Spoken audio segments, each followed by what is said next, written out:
Este podcast faz parte do movimento LGBT Podcasters. Conheça outros podcasts através da hashtag LGBT Podcasters ou do site www.lgbtpodcasters.com.br.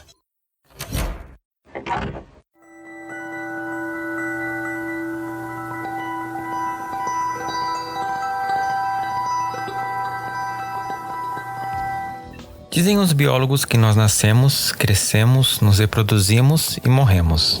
Quem não aprendeu isso na escola e se pergunta até hoje em que momento está desse roteiro que define o destino dos seres vivos, o que a gente acaba não aprendendo é que nós, humanos, não necessariamente nos aplicamos a essa regra.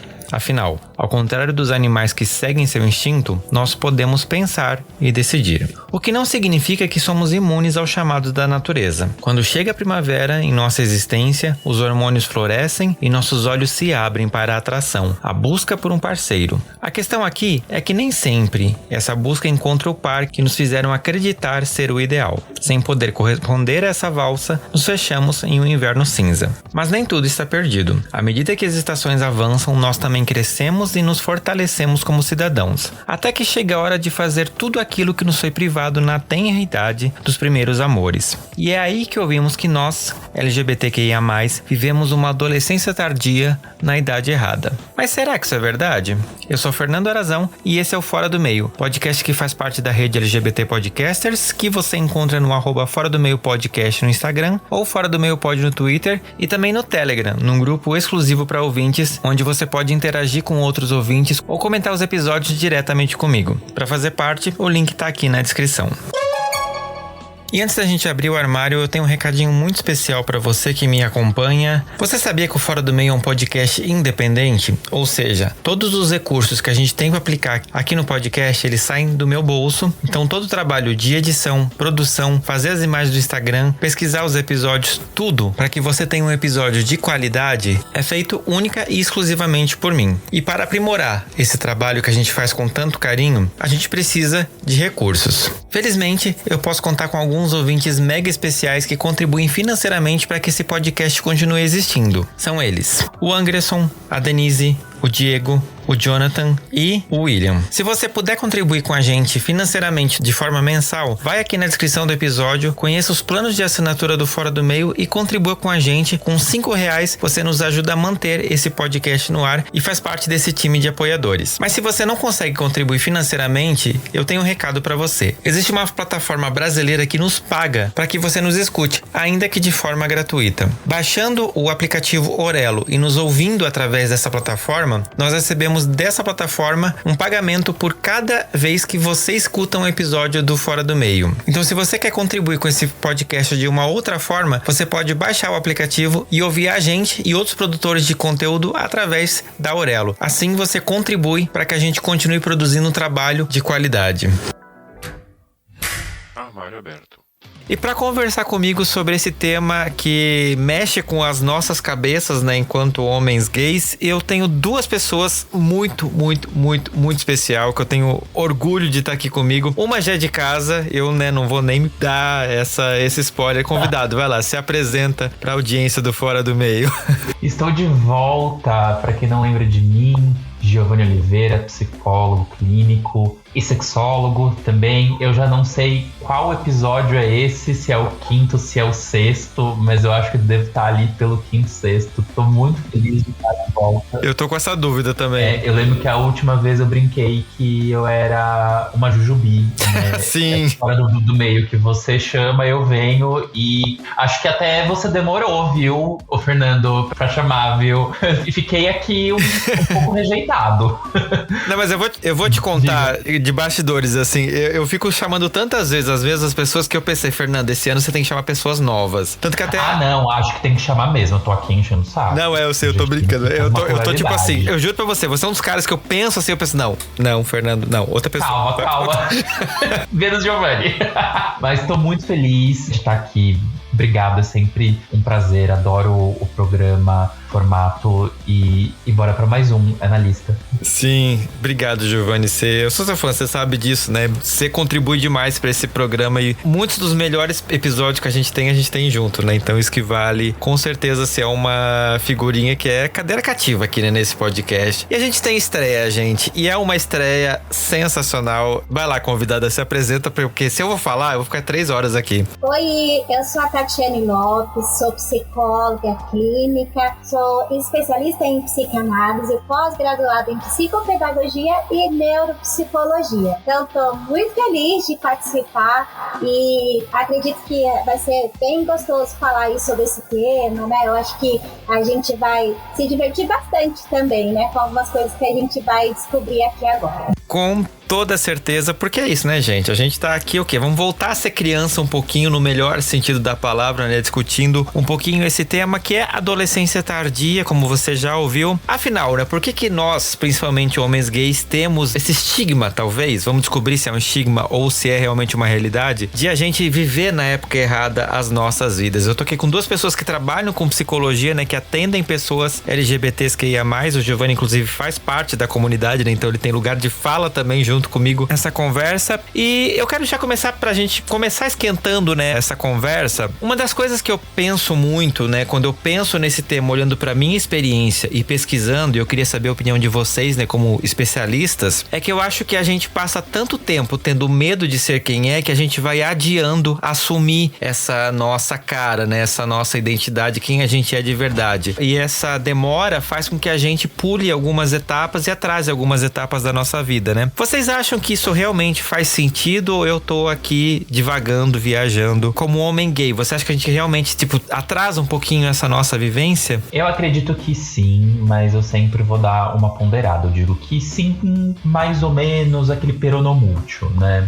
Por quê? Eu acho que, de fato, essa fase mais é para adolescência, que quando a gente olha para critérios de saúde, ela é compreendida entre os 10 anos e os 19 anos, 11 meses e 29 dias, né? Essa é a configuração oficial que a saúde traz. Mas, às vezes, na prática, ela pode iniciar um pouco antes, um pouco depois, às vezes ela termina um pouco antes, um pouco após, mas pensando até em um termo mais simbólico, né? Adolescência é um período em que a gente cumpre bastante rito de passagem, né? A gente inicia muita coisa, a gente dá início e passa por muitos rituais, né? Quando a gente pensa na coisa do ritual, a gente, né, não é festa, é um ritual, iniciar na escola é um ritual novo, trocar de colégio, a menstruação é um rito de passagem, são esses eventos marcantes, né? Quando a gente olha para nossa vida como um todo, tem uma série de demandas socioafetivas que elas vão cumprindo esses rituais. Só que a sexualidade também tem um lugar nisso. Então tem muitos ritos, tem muitas etapas que a gente só vai concluir, passar, elaborar por meio da sexualidade.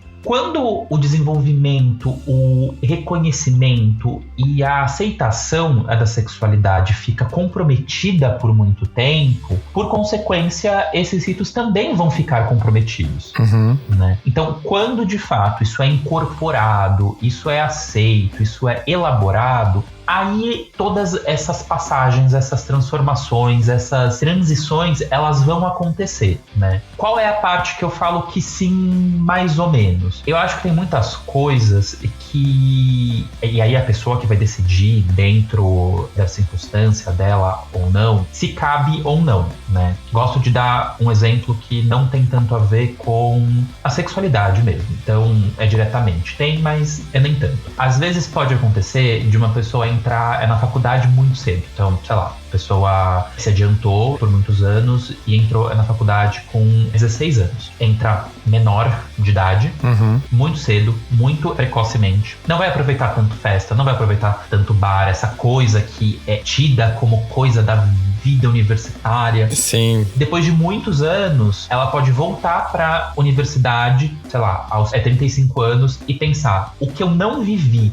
cabe na minha vida agora? E com isso eu não tô querendo dizer que uma pessoa de 30 anos, de 35 anos, não pode frequentar uma cervejada, não pode ir no bar, não pode ir numa festa. Mas qual é a tua configuração de vida hoje e o que daquela época que você acha que você perdeu pode ser absorvido agora? Porque eu acho que vão existir coisas que a gente vai conseguir dar uma compensada, que a gente vai conseguir viver, mas tem coisas que a gente vai ter que elaborar que não teve.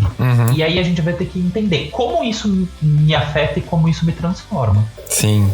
Eu concordo com ele até por conta de que, assim, muitas vezes nós somos pressionados pela sociedade a avançar, a ser alguém. Então nós não temos tempos, né? Então é muito comum ter crianças sendo obrigadas a fazer serviços, né? Então, obrigadas a trabalhar muito cedo. Então o que acontece? Elas automaticamente, elas se colocam naquela posição de agradar, né? De ser bom, né? E daí o que acontece? Ela acaba perdendo mesmo, né? Esse período que era para ter curtido da infância, do brincar, né? Então, assim, às vezes a gente passa por situações que é muito engraçado, né? Até no âmbito do consultório, né? Então, quando a criança, ela tem uns 10 anos e eu proponho uma brincadeira, ela fala, tia, não posso brincar, né? Eu já sou uma adolescente, eu não posso brincar. Eu falo, mas poxa, eu gosto de brincar, eu queria brincar com você, vamos jogar só hoje. Ó, tia, só se não contar pros meus amigos, tá tudo certo. Sim. Mas só hoje, né?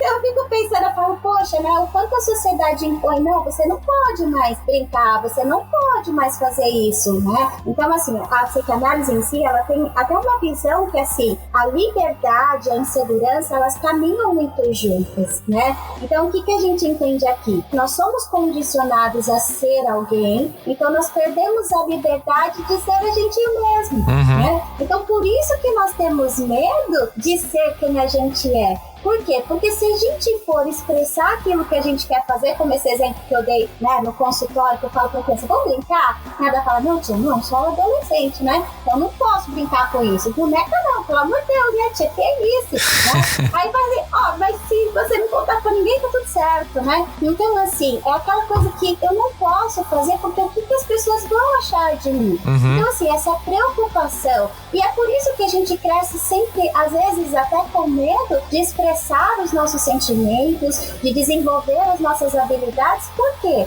Porque a gente fica preocupado se está atendendo aos padrões sociais ou aquilo que foi de referencial da nossa família. O condicionamento familiar tem uma influência grande sobre esse medo de ser quem a gente quer ser. Até porque no condicionamento familiar é imposto o quê? Crenças, regras, limite, princípios e moral, né? É claro que isso serve de base para que o adolescente, no caso, ele construa identidade. Até quando ele fala das fases da adolescência, eu consigo me lembrar dos 3 lutos que ele sofre, que é muito forte, que é a perda do corpo infantil, né? Então, assim, a gente passa a viver com essa mudança repentina daquele corpo infantil que se modifica e às vezes não tá dentro da estrutura que a sociedade pede de um corpo, de bonito, né? Aquela coisa do padrão de beleza. E também tem a questão do luto da identidade infantil. Então, eu perco aquela identidade infantil e vou tentar construir uma identidade que é mais próxima a uma identidade adulta. Aí, nesse caminho, eles se perdem, tem uma deslocação temporal, acaba sentindo que,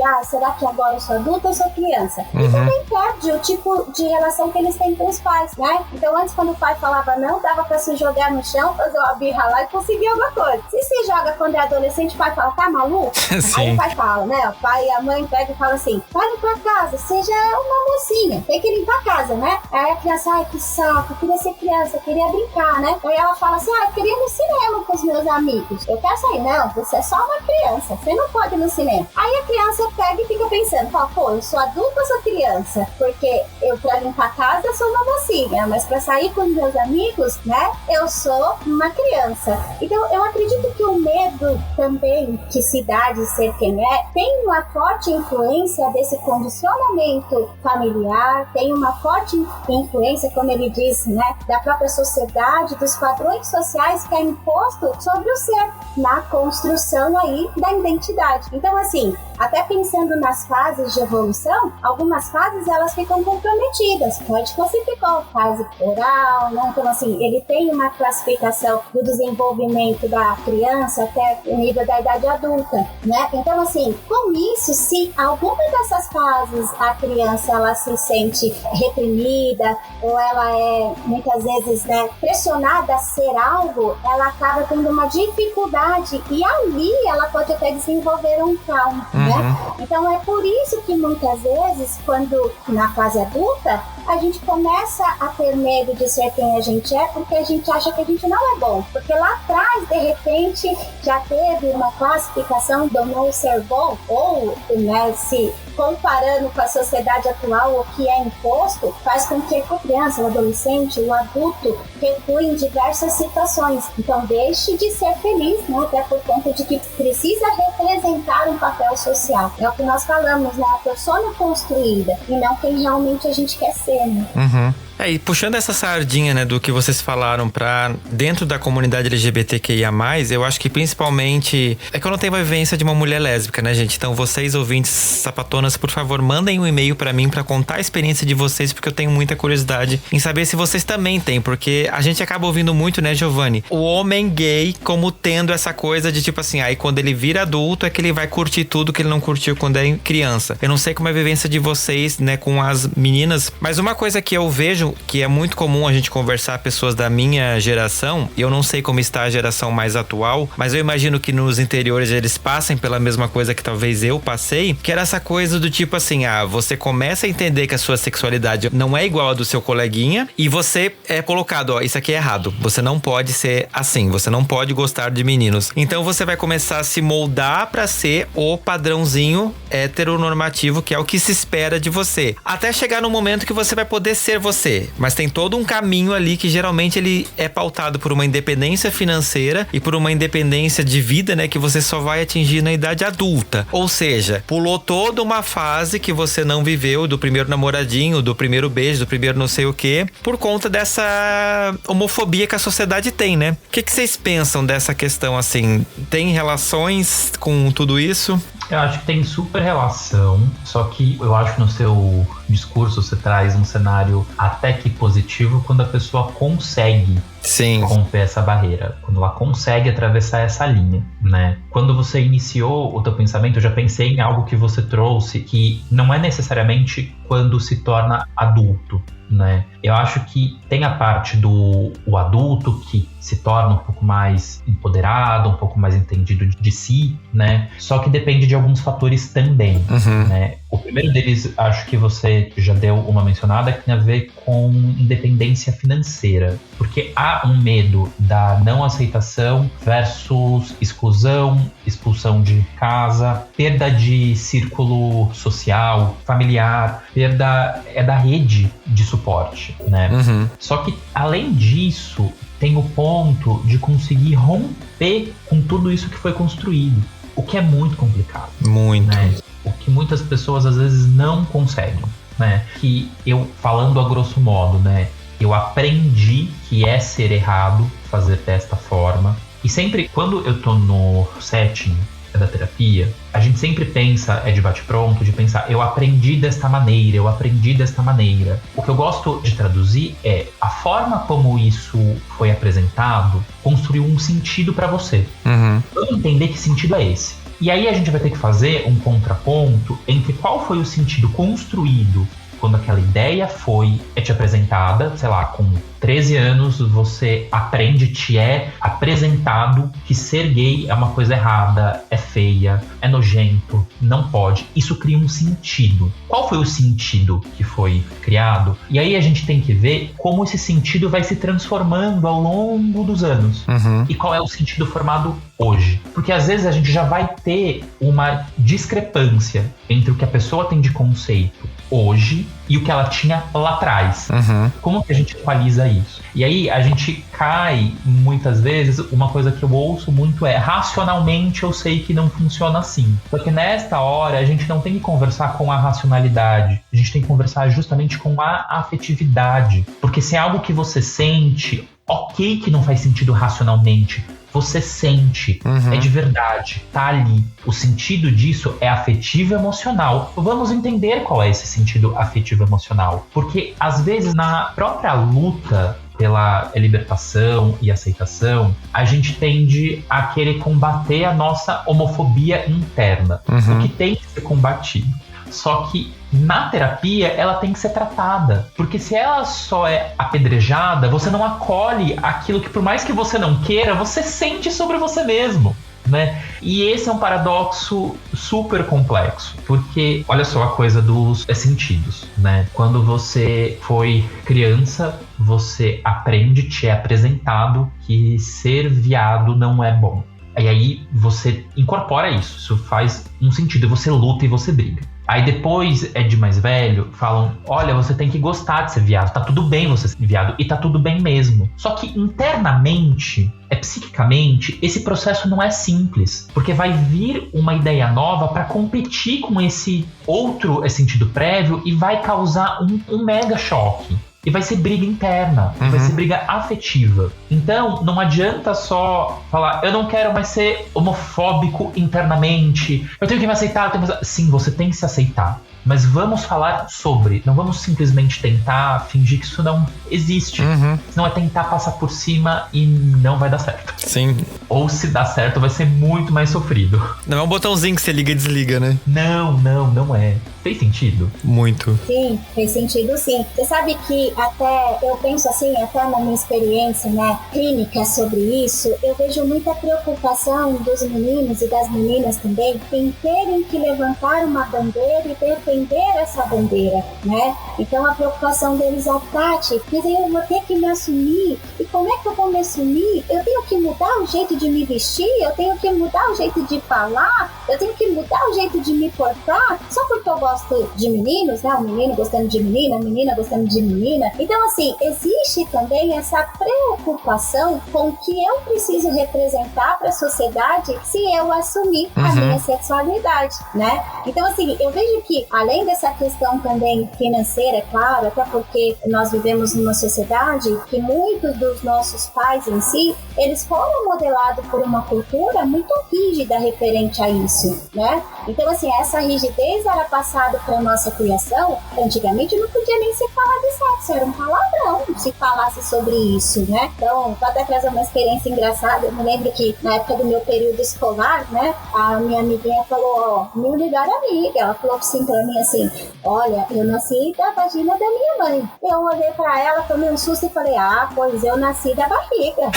A partir dali, eu já não queria mais falar com ela, porque eu tinha medo do que ela ia me contar, porque se ela me contasse, isso ia despertar curiosidade em mim. E se despertasse, eu ia apanhar em casa, porque em casa existia uma rigidez muito grande em saber sobre o assunto. Então eu penso que a dificuldade também do se assumir é por desconhecer sobre. Nós tínhamos medo de falar sobre a sexualidade, nós tínhamos medo de falar sobre o desejo, nós tínhamos, né, na verdade, um receio de se posicionar sobre aquilo que a gente gostava, porque duramente nós seríamos reprimidos, né, até por conta de que seria um grande pecado, né? Porque se a gente for olhar para o contexto religioso também, existe essa pressão da religião em cima de que você não pode assumir isso porque é pecado, né? Então, o jovem em si, ele fica preso àquilo com medo de se posicionar. Então, assim, existe a violência física também, né? Que muitas vezes reprime a criança, né? Então, por que ela não vive na infância aquele desejo, aquela vontade, o primeiro namoradinho, o primeiro beijo, como é tão romântico, né? O primeiro amor. Por que o menino não vive com o menino, nem a menina vive com a menina o primeiro amor? Por quê? Porque eles têm medo de serem machucados. Então, todo o tempo é bem dentro do que ele falou, né? Nós temos medos de sentir, porque dá medo de sentir, porque o sentir a dor é muito pior, né? Sim. E o machucado, ele não se dá só na forma da violência física, mas palavras que são ditas que a gente carrega por uma eternidade, né? Então, muitas vezes, existem muitas pessoas frustradas por conta de que sentiu vontade, sentiu desejo, não consegue se relacionar com ninguém, não dá certo com ninguém. Por quê? Porque tem medo da violência, que talvez não exista mais, até por conta do nosso contexto. Existe, vamos pensar assim, existe, mas dentro de uma forma mais controlada agora, mais equilibrada, né, como as leis que existem agora que são protetivas, mas existem pessoas que ainda se retraem em prol de se aceitar, de viver o que realmente deseja, por conta do medo de ser machucado, né? E essa dor é uma dor emocional, muitas vezes, né? Então, assim, vai sentir uma dor tão grande de um pai ou uma mãe abandonar e desprezar, né? A dor emocional, né? Vamos falar como um amigo psicólogo, né? A gente sabe que pode se comparar a uma dor física. Dói demais, é uma dor que parece que tá saindo do coração do peito, é uma coisa terrível. Então, assim, você ser desprezado por alguém que você venera tanto e ama tanto, que é teu pai e tua mãe, ou tua família, os teus irmãos, os teus amigos, né? Então, assim, o medo de ser machucado, eu acredito que atrapalha bastante, né? Por se aceitar. Sim. Não, e eu concordo, e é uma coisa que eu fiquei muito pensando também, o que você falou faz muito sentido, Tati, porque eu lembro que quando eu comecei a pensar, tipo assim, não, beleza, sou gay, é isso mesmo. Qual é o papel que eu vou ter que representar pra sociedade a partir dessa constatação, né? Como se eu de fato tivesse que fazer toda uma performance, aparecer, sei lá, montado de drag queen na Paulista pra poder confirmar, olha, sou gay mesmo. E eu cheguei à conclusão de que não havia essa necessidade, né? Aí, claro, né, eu criei um podcast, aí, né, acabei cumprindo, mas foram outras coisas que me fizeram fazer esse podcast, tá? Não foi o fato de eu ser gay apenas, mas uma das... Você sabe que, você contando isso, desculpa, eu lembro de uma experiência mais pessoal minha, né? Quando eu, de fato, me assumi pra minha mãe, pra minha irmã e pra minha família, eu lembro que a única pessoa que talvez eu tenha feito algo mais formal fora as duas foi a minha avó, materna. E por um tempo eu fiquei com o pensamento de que, veja, minha avó teve 8 filhos, minha mãe mais 7. Então eu tenho primo pra cacete, né? E aí eu pensei, será que eu tenho que ir na casa de todas as minhas tias e contar, olha, tenho uma coisa pra te contar, então, sou gay. Fazer aquele evento, né? Aí quando eu me dei conta, eu falei, gente, não. Pra que eu vou fazer isso, sabe? E aí a gente foi aprendendo muito, né? Eu não esqueço de um evento de família que eu fui, eu tava namorando, e aí faz bastante tempo isso. E aí a minha tia falou assim, da próxima vez, traz o seu... E ela não sabia que palavra usar. E aí eu fiquei só observando... Por uns segundos, eu fiquei observando o jeito desconcertado dela e ri internamente. Aí eu falei, meu namorado? Ela, namorado? Eu falei, tia, namorado? Ela, namorado. Próxima vez você traz seu namorado. Então, eu acho que quando a gente fala de aprender junto, a gente tá falando um pouco sobre esse tipo de situação.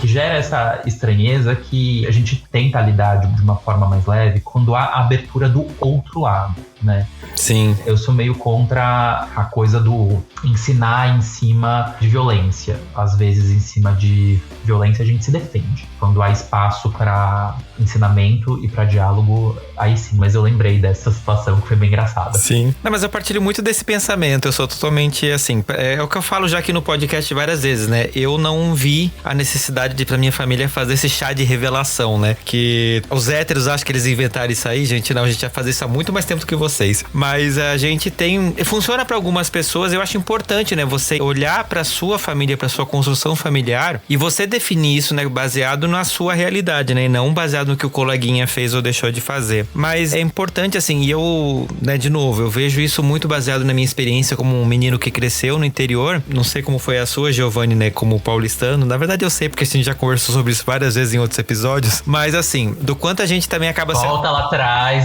vários episódios, escuta que tá lá em algum lugar. Todos. Isso aqui vai ser só um recall. Mas a gente, querendo ou não, a gente era muito cobrado por essa performance, né, do adolescente masculino, que é o menino que vai olhar pra bunda da coleguinha que tá crescendo porque ela tá, né, desenvolvendo o corpo de mulher e, tem que ser gostosa, tem que pegar não sei quem, tem que ir pra uma festa e passar o rodo e mais um monte de coisa. E a gente, quando não se interpreta esse papel, as pessoas já olham pra você e dizem, viadinho, olha lá vai, sabe? Então, a gente já tem essa cobrança e você, normalmente, né, dentro dessa fase adolescente, você quer se afastar disso, né? Você não quer virar o centro desse tipo de atenção. E a gente acaba, pelo menos eu posso falar por minha experiência, eu não sei como foi a sua, né, e a Tati, como é que ela enxerga essa questão das experiências frustradas que a gente acaba tendo com as primeiras vezes da sexualidade. Então, você vai, sei lá, beijar uma menina, porque espera-se que você, menino, beije uma menina e você diz, ok, tô aqui cumprindo tabela, mas beijar é isso? É esse o frisson que todo mundo fica? Até você descobrir que, tipo,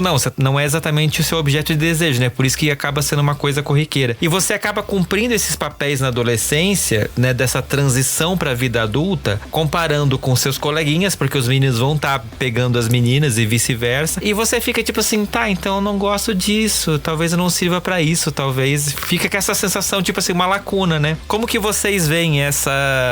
Como que eu vou dizer? Essas primeiras experiências frustradas que acabam, querendo ou não, fazendo a gente, talvez, pensar, não, vou deixar pra lá, né? Não é pra mim esse tipo de coisa. Eu penso que assim, né? O que determina a sexualidade do ser humano ainda é uma grande incógnita, né? Vamos falar assim, né? Porque muitas vezes está relacionado... A gente tem vários autores que podem falar sobre várias coisas, né? Tem uns que falam que a mente é responsável pela escolha, outros dizem que são os genes predominantes, outros que é o meio em que se vive, e várias teorias e do senso comum também, cada um tem uma coisa para falar, né?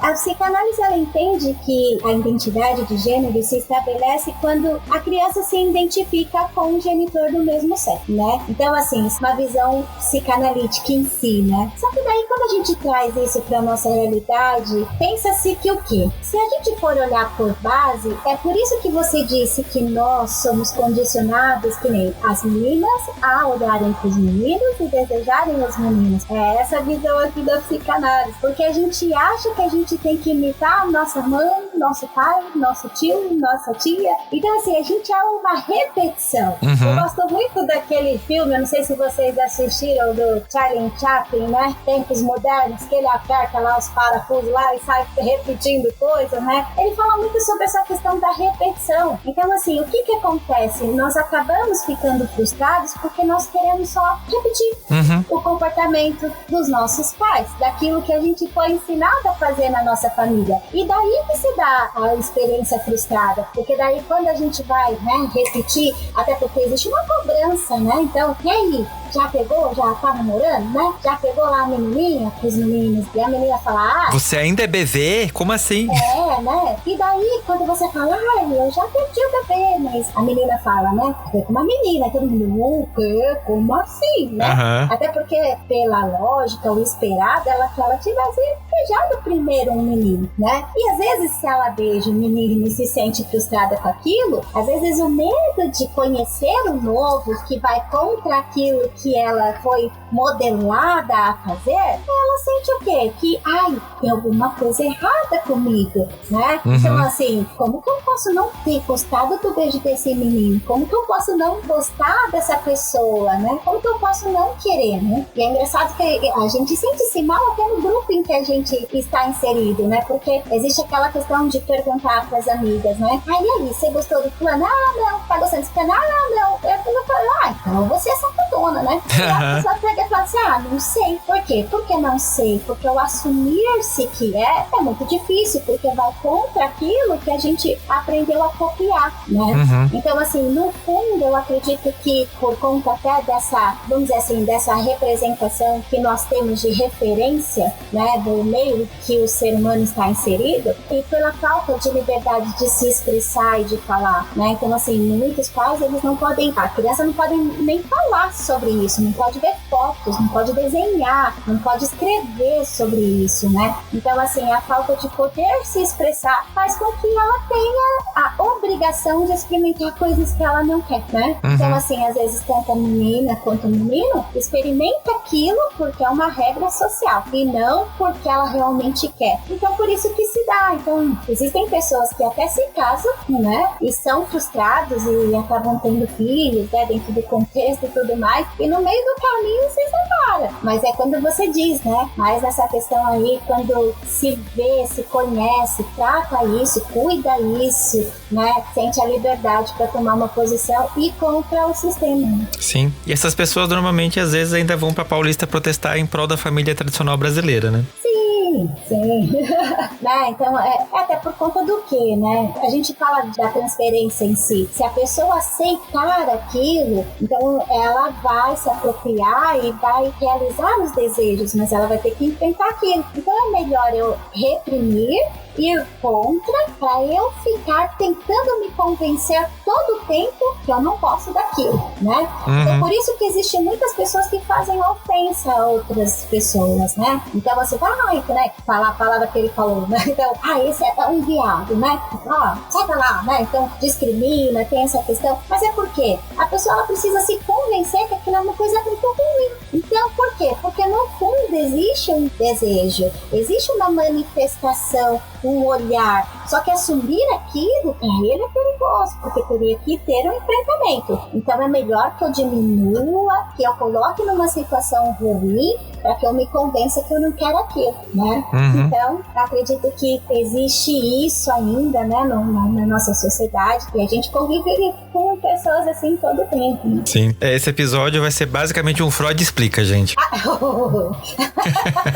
Você sabe que quando você começou a falar sobre as experiências, eu ainda acho que o exemplo que você trouxe foi bastante elaborado, tá? Porque eu também vejo muitas pessoas que passam por essas experiências, mas não sentem uma excitação tão grande, veem que tipo, nossa, não é tão empolgante pra mim quanto é pra outra pessoa, mas ainda não tem a consciência ou a desconfiança de que talvez a minha atração seja por outro sexo.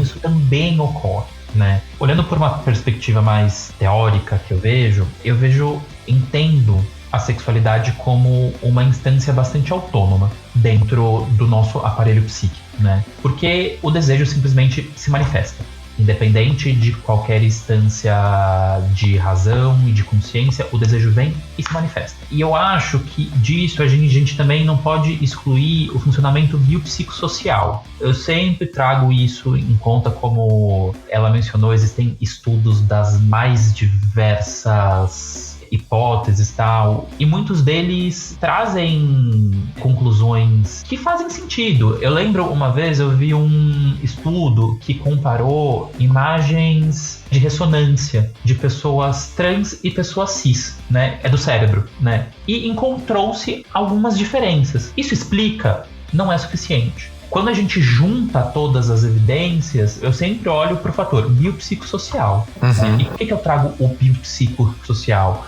Quando a gente olha, por exemplo, para a questão trans, existem muitas pessoas que transicionam ou se percebem e que se entendem como pessoas trans mais tardiamente, né? A maioria acaba acontecendo na infância. Tem um psiquiatra que é meu professor e que eu gosto muito dele, o Sadé, que ele tem um ambulatório que acompanha pessoas trans e que ele começou atendendo os adultos. E aí ele falava assim, quase todos os adultos que eu encontro falam que eles se percebiam diferentes desde criança. Onde estão essas crianças, então? Porque a gente tá pegando um público, onde estão essas crianças? E hoje o ambulatório dele só atende crianças trans.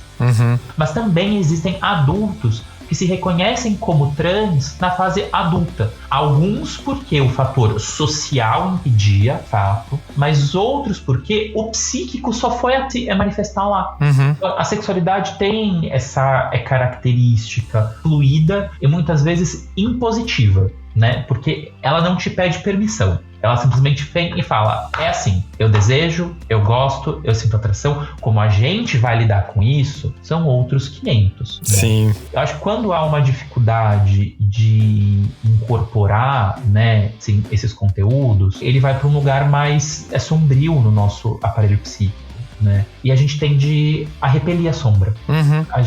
E aí que vem esses movimentos muitas vezes agressivos. Uma vez, eu não sei porque eu lembrei disso, mas uma vez me perguntaram se todo homofóbico é um homossexual reprimido. Eu não compartilho muito dessa ideia. mas eu olho que um homofóbico traz homofobia na tua sombra. O que isso quer dizer? Ele enxerga a sexualidade como uma ameaça. Por isso ele luta contra, né? Se ele partilha da mesma atração ou não, são outros 500. Muitos sim, outros não, porque simplesmente, né? Como se fosse simples. Há uma dificuldade absurda de lidar com o que não é igual a ele, né? E assim, às vezes eu evito falar diferente, porque às vezes dá uma sensação de que há o normal e há o diferente. Não, é simplesmente o que não é de acordo com o que ele pensa. E aí gera repelência, gera luta. Mas essas experiências frustradas, né, a forma como elas vão se desembocar, de novo, eu acho que depende do biopsicossocial. Por quê? Se você encontra um ambiente social, o psíquico pode se sentir mais à vontade. Caso não, muitas vezes o psíquico vai ter que tomar força para comprar uma briga e fazer esse movimento, né? Agora, como a frustração atravessa, isso vai depender de pessoa para pessoa, porque eu acho que muitas dessas experiências, algumas pessoas vão processar com uma indiferença, do tipo, putz, fui lá, beijei a menina e não senti nada. Outras acabam tendo um processamento como uma violência, de eu não queria, eu sabia que eu não queria, mas pelo fator social da aceitação, me vi obrigado.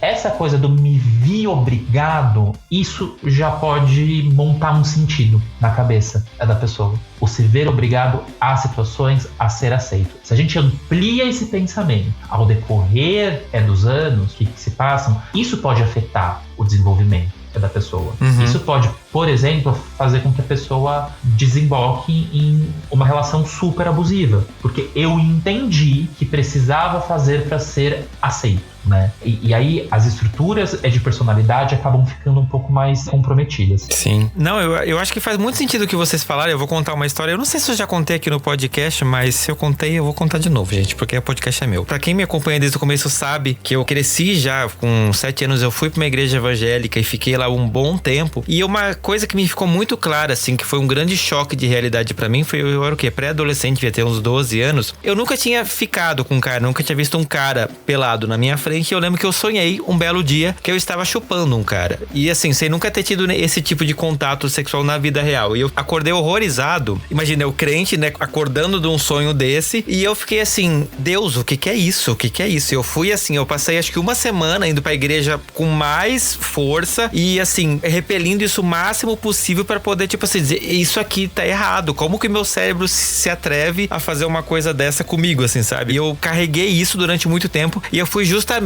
pra esse outro lado, né? De tipo dizer não. E assim, eu teria grandes chances de talvez ser uma pessoa que estaria repelindo isso até de forma violenta. Por quê? Porque eu tava precisando negar isso em mim. E faz muito sentido isso com o que vocês falaram, né? Aí imagina, a pessoa já é xingada na escola de viadinho, aí acontece isso, aí não sei o que, vai criando um monte de coisa e você fica tipo, não posso. E aí a gente cresce, né? Aí a gente cresce e começa a perceber que tipo, opa, não tem nada de errado em você, né? Ser quem você é. E uma das coisas assim, né? Eu contando de novo a minha experiência, como eu falei, né? Eu cresci na igreja, saí do sul, vim pra São Paulo. Quando eu vim pra São Paulo, apesar de eu já ser um homem adulto, eu tenho a impressão de que eu tive acesso a uma liberdade que eu não tinha no sul, inclusive por causa da oferta. São Paulo tem uma quantidade de casas e de lugares e de ambientes LGBTQIA+, que você pode frequentar, que Blumenau, por exemplo, não me oferecia. Então eu conseguia viver a minha sexualidade de uma forma muito mais plena, sem fazer esforço, sem ter que pegar um carro, um ônibus e viajar pra uma outra cidade, tipo Balneário Camboriú ou Florianópolis, pra ter acesso a esses lugares, né? E eu vi que, opa, agora eu vou aproveitar. Agora eu tenho a chance de aproveitar. E eu era essa pessoa que, tipo assim, eu tava vendo uma vida realmente como uma pessoa fala, adolescente, né? Tipo, saindo todo final de semana com amigos, etc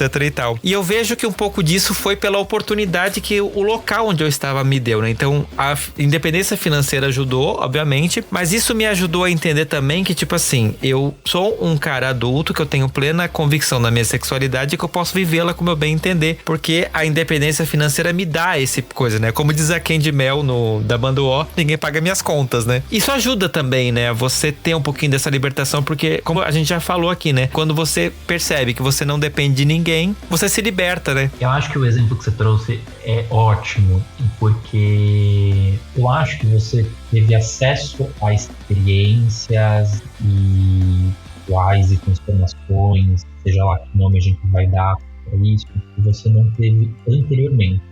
Só que, pelo que eu tô entendendo, também não dá para chamar que você passou a viver totalmente uma adolescência tardia. Por quê? O adolescente também, rebeldia, irresponsabilidade muitas vezes, enfrentamento de muitas coisas, você enfrentou muitas vezes, mas é uma desordem, né? Porque inclusive o período biológico que o adolescente passa, ele contribui para isso tudo. O cérebro tá numa fase de formação frontal que vai contribuir também para isso tudo. Quando você vem para cá, na fase adulta, passa a viver isso tudo, você ainda manteve teu trabalho, tua casa, teu dinheiro. Então, um lado, né, da responsabilidade, da estrutura adulta, estava ali. Ela que te possibilitou passar por essas experiências, né? Tem gente que vai para uma polaridade de realmente virar adolescente. Que aí parece uma pessoa de 15 anos, de fato, no trabalho, com os amigos, com o namorado ou namorada, em uma festa. Mas muitas vezes a gente está falando sobre experiências. E eu acho importante a gente pensar nisso, porque às vezes a gente se vê vivendo coisas que ficaram um pouco para trás, mas acaba falando, eu não tenho mais idade. Sim. Quem falou? Assim, onde está impactando? Qual que é o problema, né? E muitas vezes eu penso nisso porque tem uma coisa também de apropriação da nossa história, né? Comigo é assim. Comigo tá acontecendo dessa forma. Poxa, nossa, mas nessa idade sim, tô vivendo isso. Nessa idade, olha, que coisa. Tô tendo que viver agora. Esse é meu processo. É assim que eu vivi. Pode ter sido horrível lá atrás. A gente tem que acolher isso, a gente tem que entender isso, mas também se apropriar da nossa história. Passando por isso agora. Essa é a minha história. Sim. E as pessoas colocam muito esse peso, né? Porque eu lembro assim dessa... Quando se fala dessa questão de adolescência tardia no Twitter, vem muitos comportamentos, né? Que tipo assim, é você sair pra uma festa à noite, é você pegar todo mundo à noite. E na verdade, assim, é o que você falou, né? Tem idade demarcada que você tem que fazer isso. Tipo assim, adulto não pode ir pra festa, adulto não pode beijar 15 numa balada, sabe? E a gente tem um pouco dessa... Eu não sei nem que nome dá isso, mas parece assim que tipo assim, quando você se torna adulto, você tem que abandonar todo esse processo pra trás como se fosse uma coisa errada, né? E não necessariamente é. Eu até penso que, linkando com o início da nossa conversa, se dá na construção da identidade adulta. Né? Então, assim, o referencial que a gente tem para construir essa identidade adulta se dá por uma série de limitações e de abrir mão de coisas antes da época, né? Então, assim, você faz 18 anos e você tem que se casar e você tem que fazer uma faculdade, né? Então, assim, existe uma cobrança. Você pode ver, as pessoas quando estão namorando, logo já se inicia uma cobrança sobre vai casar, né? Casou?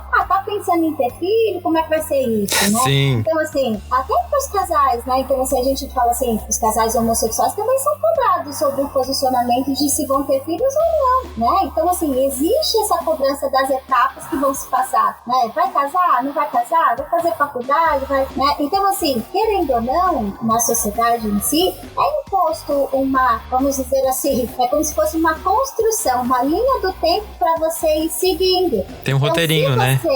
Um roteiro, se você regride em algum momento, você tá fora do contexto, né? Então, quando ele fala assim pra você, né? Eu acredito que você não viveu uma adolescência tardia. Então, assim, eu fico pensando que, assim, pode não ter vivido, né, com os comportamentos rebeldes, de fazer tudo fora do contexto e contra o sistema e tudo mais, mas eu acredito que você se permitiu viver coisas que na adolescência você não fez, como conhecer um menino, como namorar um menino, né? Aí você acha, mas assim, eu já tinha maturidade, né, nessa fase adulta para resolver isso. Talvez quando você fosse um menino, você não tinha recursos adaptativos para aquela situação. E só agora você tem, né? Então eu penso que a gente se sente um adolescente quando a gente tá apaixonado. Eu, particularmente, faço um monte de coisa errada, né?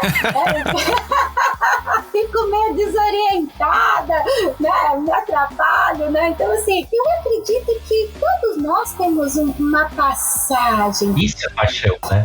A gente tem essa passagem pela fase da menina, do menino, sabe? Que se perde no meio do caminho e fica encantado, fica apaixonado, fica perdido na sensação e faz um monte de coisa, né, desorientada. A gente acaba tendo até uma deslocação temporal, que é um traço muito comum na fase da adolescência, né? Então, assim, é muito comum a mãe falar assim, ó, desliga esse computador aí que já tá na hora da gente sair, tá? Não, mãe, peraí, vai dar tempo.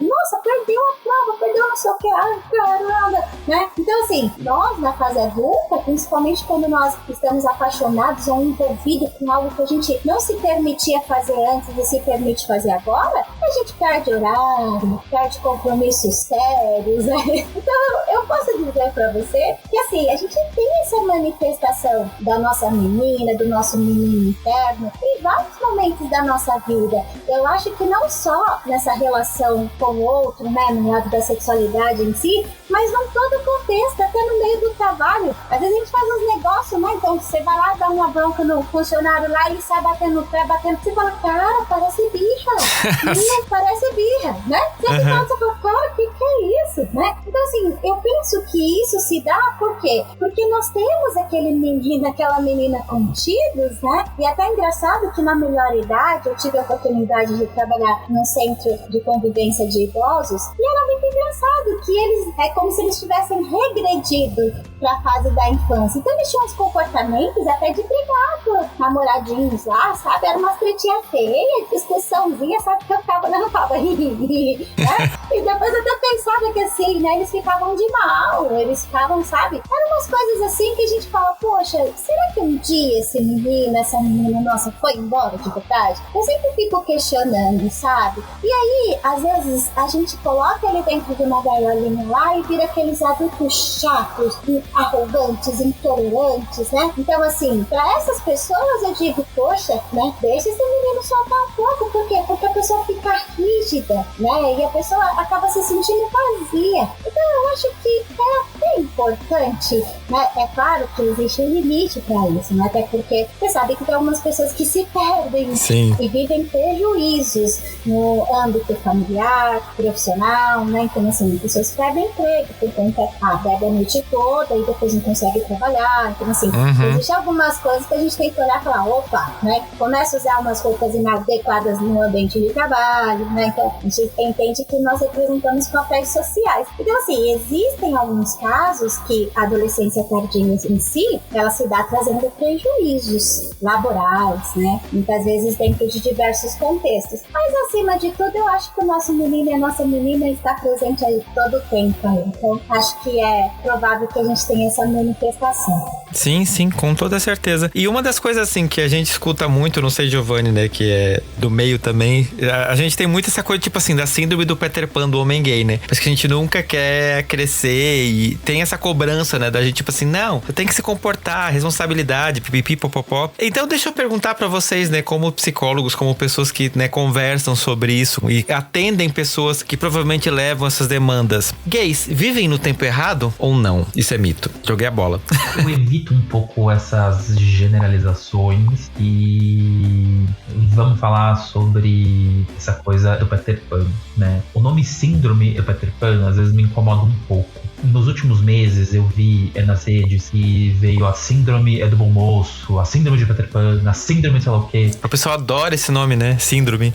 Adoro o nome síndrome, essa coisa meio patologizadora, me incomoda um pouco, né? Mas que bom que você trouxe essa bola, porque eu fiquei pensando um pouco nisso. E às vezes eu acho que pro homem gay faltou muita referência, né? O que eu tô chamando de referência? Faltou referência de como adultecer e envelhecer sendo gay, né? Isso não existia, não se tinha uma referência disso. Sim. Então, eu acho que automaticamente ficava um pouco mais preso às fases anteriores, porque eu não sei muito o que fazer na próxima. Também há muito hedonismo, há muita cobrança ainda, padrão de beleza. Isso também contribui pra caramba. Sim, pra caramba mesmo. Eu lembro que um paciente meu, uma vez numa sessão, ele falou: eu fiz 30 anos, o que em anos gays é dizer 55. Sim.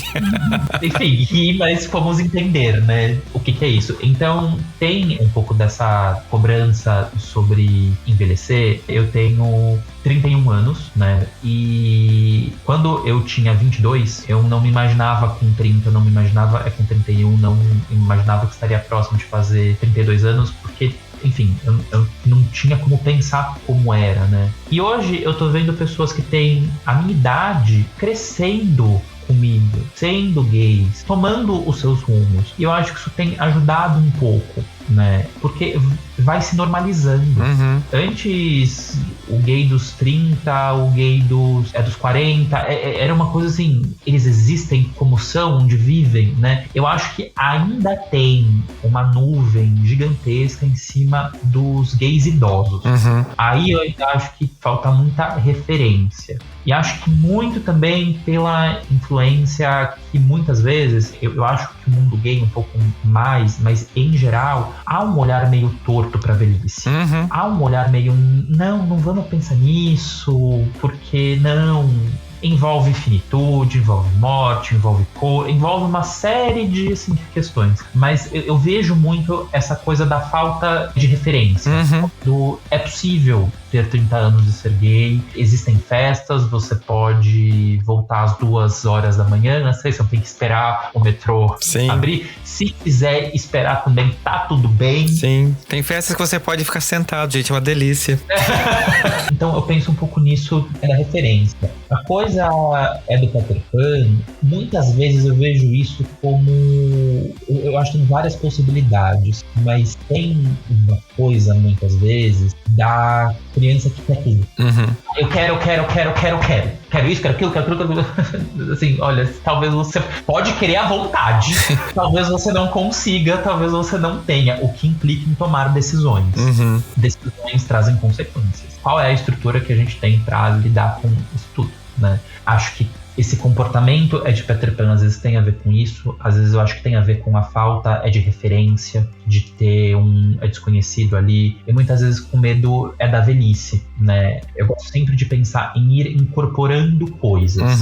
No nosso processo, eu acho que são poucas as coisas que a gente deixa pra trás, a gente vai incorporando. Então, tem coisas da fase adulta que a gente vai incorporando junto com as coisas que a gente foi aprendendo que a gente tem. À medida da nossa vida, da nossa necessidade afetiva, emocional, é mais amorosa, ou pra sexualidade, tudo que a gente tem incorporado vai se modulando. Que eu preciso naquele momento. Que a gente pode traduzir isso, a grosso modo, também como uma série de repertório. Isso também é um tipo de repertório. Com certeza.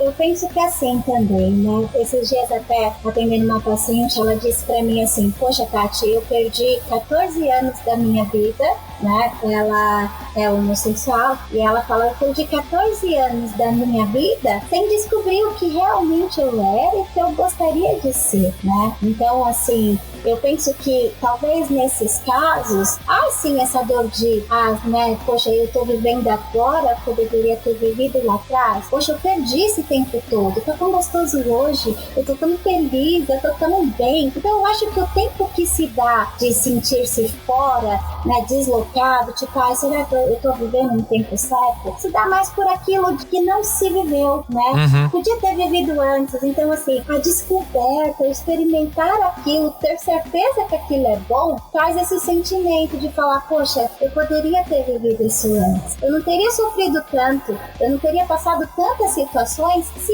antes eu já tivesse incorporado isso e eu tivesse aceitado isso em mim, né? Então eu acredito que o se sentir-se no tempo errado se dá mais pelo achar que poderia ser feliz, ter se encontrado e ter se aceitado mais cedo, né? Então, alguns pacientes, no caso, eles fazem conta de anos, né? Com a Tati, desde aquela idade, eu já tinha certeza que eu era, né? Então, assim, se eu tivesse feito, poxa, ali, eu teria ficado com fulano, com ciclano, né? Tipo, então, assim, essa questão de achar que até aquela pessoa também estaria interessada, que também bem queria, mas que por conta de não ter cedido, falar, poxa, eu nunca mais vou poder ter. Tati foi o grande amor da minha vida, né? Então eu penso que às vezes o se sentir no tempo errado se dá mais por não ter vivido, né? Um sentimento de não ter experimentado antes, de não ter sido feliz antes. Você sabe que teve uma situação na clínica que foi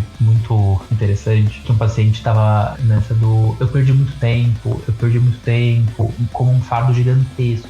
Eu perguntei, e se você não tivesse perdido tempo, como que seria? E a gente começou a ir visitando isso, ele chegou, assim, em alguns pontos, mas aí ele falou, caramba, eu tô aqui te falando que eu perdi muita coisa e quando eu paro pra pensar, eu não sei o que eu perdi. Eu só tô falando porque muitas vezes me fala, nossa, você se assumiu tarde, né? Você se assumiu tarde. Então eu entendi que eu me assumi tarde, que eu perdi muita coisa.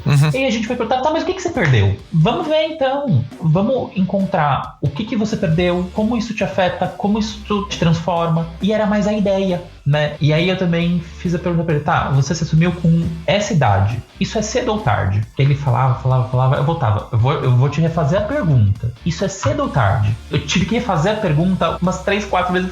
Eu não sei se é cedo ou tarde. E aí também, tá, e se for cedo, e se for tarde? É aí que eu volto pra coisa. Qual é a minha história? Qual é o meu processo? O que eu vivi? Como que isso me transformou? Como que isso me atravessou? Que aí começa a fazer mais sentido. Na verdade, é ressignificar a história dele, né? Mas, diante do que ela apresenta nessa situação, ela traz, né, essa questão de, poxa, eu poderia ter vivido mais do que eu estou vivendo agora. É a satisfação e a realização do que ela está vivendo agora. Estou vivendo tão bem, estou tão bem, que eu acredito que eu poderia estar bem lá também, né? E é claro que quando nós ressignificamos a história, a gente diz pra ela, você só está vivendo tão bem porque você passou o seu processo, né? Porque você conquistou os recursos para viver essa situação tão bem como você está hoje. É esse processo de ressignificar a história, né? Exatamente. Então, assim, eu acho pleno, né, quando a pessoa tem um insight sobre o quão incrível ela é por conta de tudo que ela viveu. E que se tivesse tirado algo dali, ela não estaria tão bem resolvida como ela está agora, né? Então, assim, ela só tem recurso para ser tão feliz hoje porque isso foi construído com aquilo que ela não viveu antes. Sim. Não, fazendo um retrospecto aqui, pensando na minha vida, eu acho que eu até já falei isso na minha terapia, não tenho certeza agora, mas de justamente assim, às vezes eu já me perguntei, tipo, nossa, mas eu demorei tanto tempo e eu vejo que pensei, mas quem seria eu se eu tivesse tido todas as liberdades que me foram negadas no passado? Será que eu teria noção do quão importante é pra mim algumas coisas? Não que as pessoas que tenham essa liberdade não tenham a importância, mas eu acho que a importância pra elas é diferente de pra quem passou um período que teve, tipo assim, de privação, que teve que conquistar aquilo, né? Não tem maior e menor, é só diferente porque tem uma outra cara, se apresenta de uma outra forma, né? Você sabe que eu passei por uma situação há mais de um ano que foi transformadora, mas foi difícil pra cacete. E aí, há uns tempos, na terapia, eu tava, por que eu não fiz isso antes? Nossa, como eu fui tonto, perdi tempo. E aí eu percebi que se eu tivesse feito antes, eu não teria suportado. Eu não ia ter suportado, eu não ia ter bancado o processo. Talvez tenha passado um pouco do tempo, mas hoje eu vejo que não passou tanto. E se eu tivesse feito antes, eu não teria força e estrutura pra bancar o processo. Sim, não, é importante a gente pensar nisso, né? E eu acho que é uma coisa que a gente acaba fazendo muito porque a gente, né, tá nessa sociedade que fica o tempo todo botando o dedo na nossa cara e dizendo, por que você não fez? Por que você não conquistou? Por que você não... Por quê? E a gente fica assim, toda hora se cobrando, né? Tipo assim, não, mas eu deveria ter. Não, mas eu podia ter. E não necessariamente, né? Como é que você vai saber? É o que você falou, né? Eu tinha estrutura na época pra poder bancar a escolha que eu tô fazendo hoje e que eu tô bancando. E aí a gente pode pensar estrutura das mais diversas formas. Sim. Né? Especialmente estrutura psíquica, né? Porque às vezes a gente não tem. Não, exatamente. E assim, comparando nessa questão da adolescência e da vida adulta, da infância, que são essas fases que a gente vai passando, né? Tipo assim, a gente só vai passando as coisas, a própria natureza vai fazendo a gente passar por coisas que a gente mais cedo não enxerga, né? E isso que é o mais maravilhoso. Hoje você poder olhar pra trás e ver que você viveu as coisas de uma forma que te trouxe algum benefício, né? Que te trouxe algum aprendizado e que você conseguiu tirar alguma lição daquilo. É lógico, né? Que a gente sempre vai ter uma frustração ou outra, mas assim, Como seria a vida perfeita? Alguém saberia dizer? Acho que não existe essa pessoa, né? E, gente, pra gente, né, partir pro encerramento, esse papo tá muito bom, assim. Eu ficaria mais 3 horas com vocês, mas a audiência com certeza não ia ouvir um podcast de 5 horas. Não sei, talvez. Mas pergunta que não quer calar e a comunidade do bairro quer saber. Dá pra recuperar o tempo perdido? Bom, eu acho que, pegando como base o que ele traz, né? Primeiro a gente precisa entender se realmente houve um tempo perdido, né? Quando nós ressignificamos a nossa história, nós entendemos que o tempo em si não foi perdido, foi construído, né?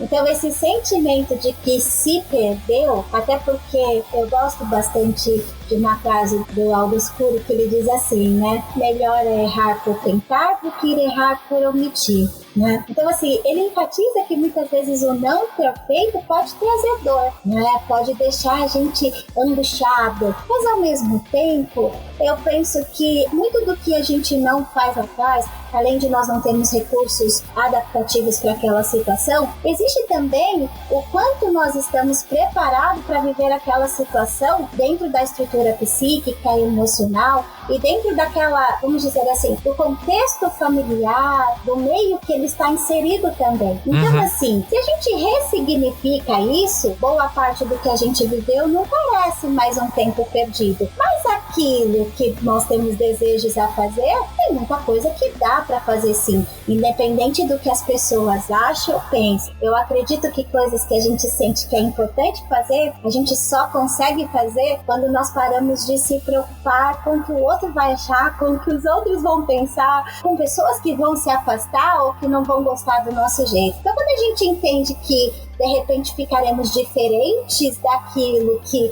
a sociedade espera, do que as pessoas esperam, e a gente entende que tá tudo bem, até porque, né, estamos voltados para nossa felicidade, para atender aquilo que está dentro da nossa subjetividade, nós recuperamos sim o que parece ser um tempo perdido. Acho que muitas experiências e processos a gente consegue vivenciar. Não vai ser a mesma coisa do que se você tivesse aquela idade, porque você já é outra pessoa, você já tem outra idade, você já está em outro contexto. Mas esse tempo passou. Você está vivenciando uma situação no seu tempo, em uma época específica, né? Aquilo vai estar na sua história. Entenda e compreenda como é ter isso na sua história.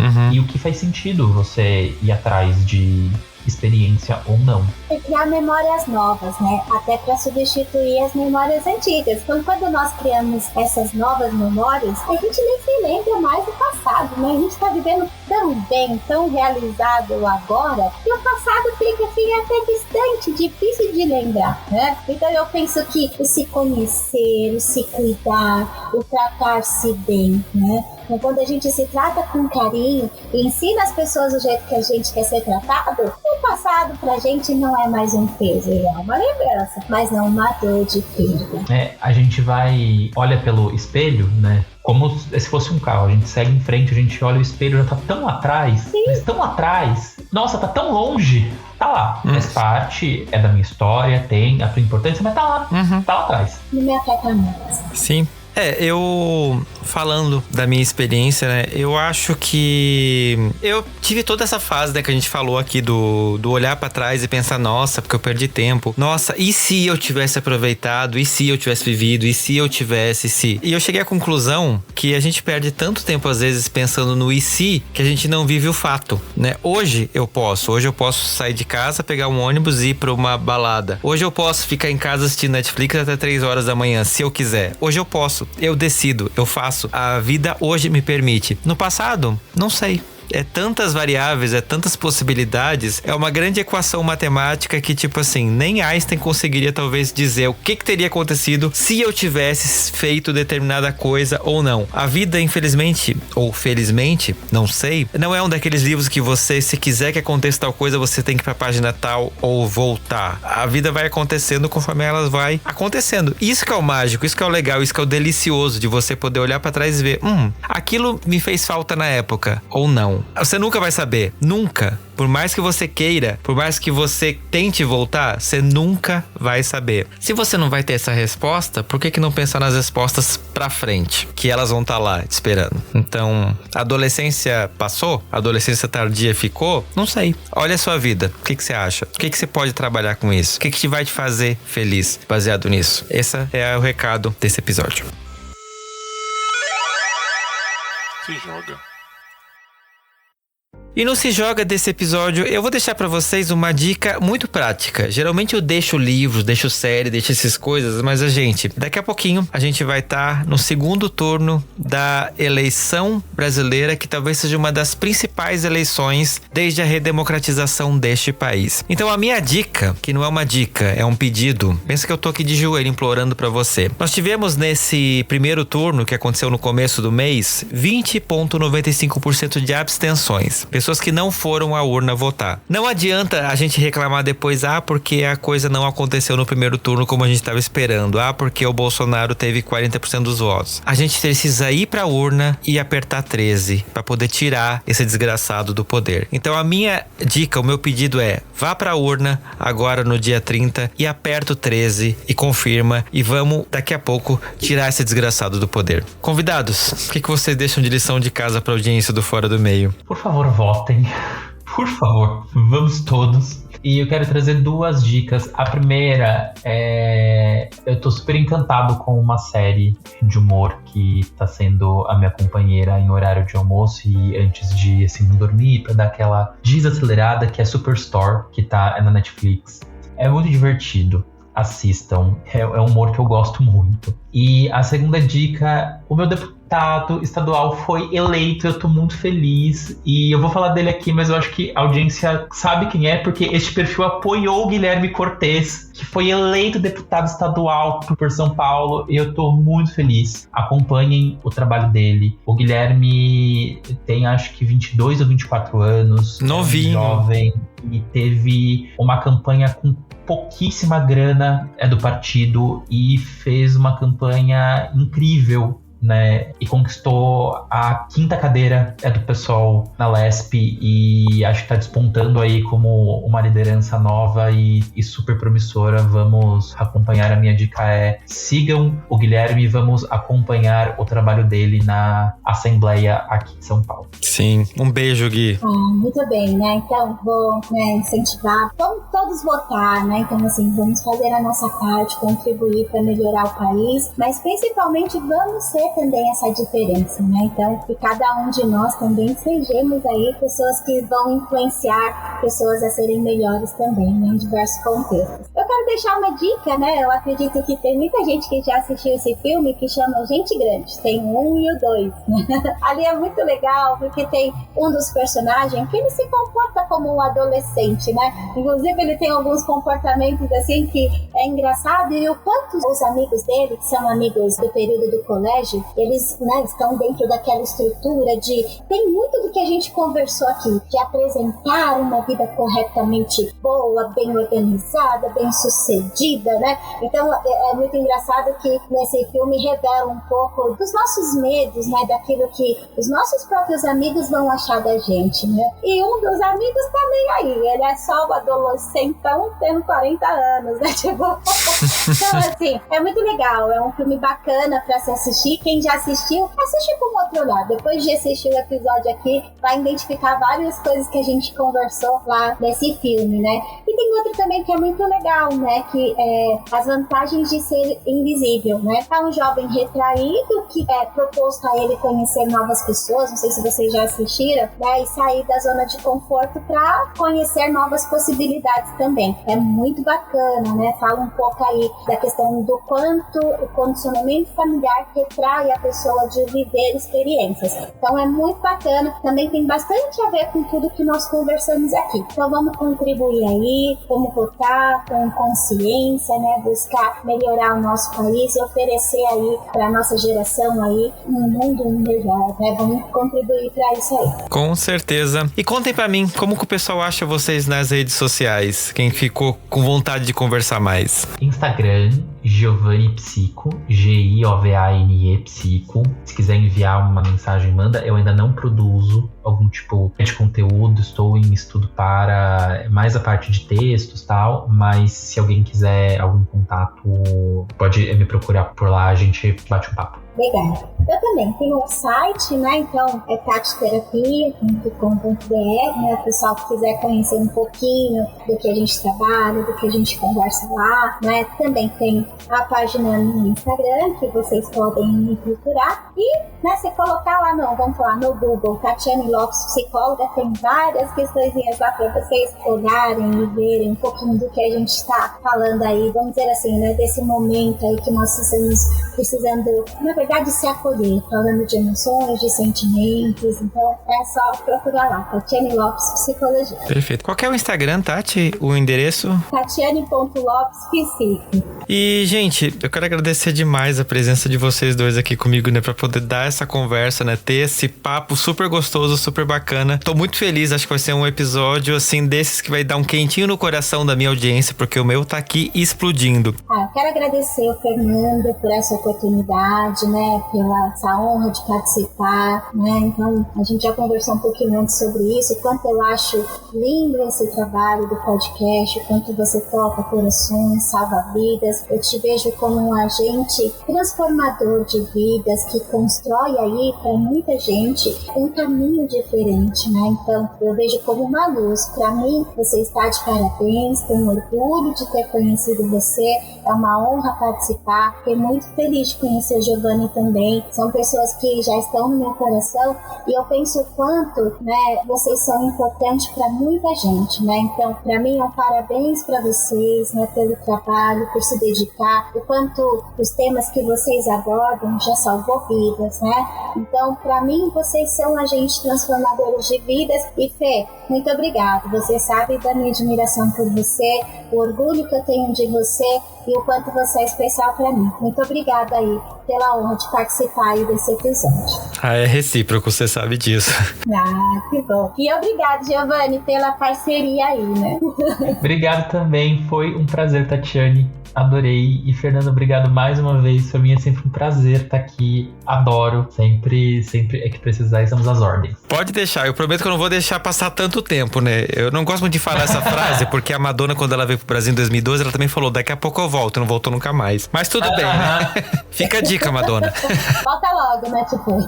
Gente, mas se você ainda não segue o Fora do Meio, segue a gente no Fora do Meio Podcast no Instagram ou Fora do Meio Pod no Twitter. Conta pra mim a sua história, a sua vivência sobre esse assunto no fora do meio podcast@gmail.com. Síndrome do Peter Pan, pra você existe? Você passa por isso? Conhece alguém? Quer desabafar? Manda pra lá pra gente poder conversar um pouquinho sobre essa história. E é isso, vote no domingo e eu espero vocês daqui a 15 dias em mais um episódio do Fora do Meio. Agradeço a todos, né? Tchau pra vocês, fiquem bem e que seja uma semana aí cheia de conquista e de realizações a todos. Um beijo a todos. Até a próxima, gente, porque ao contrário de Dona Med, eu volto. Ao contrário, Madonna, eu volto. Assim seja. Tchau, pessoal.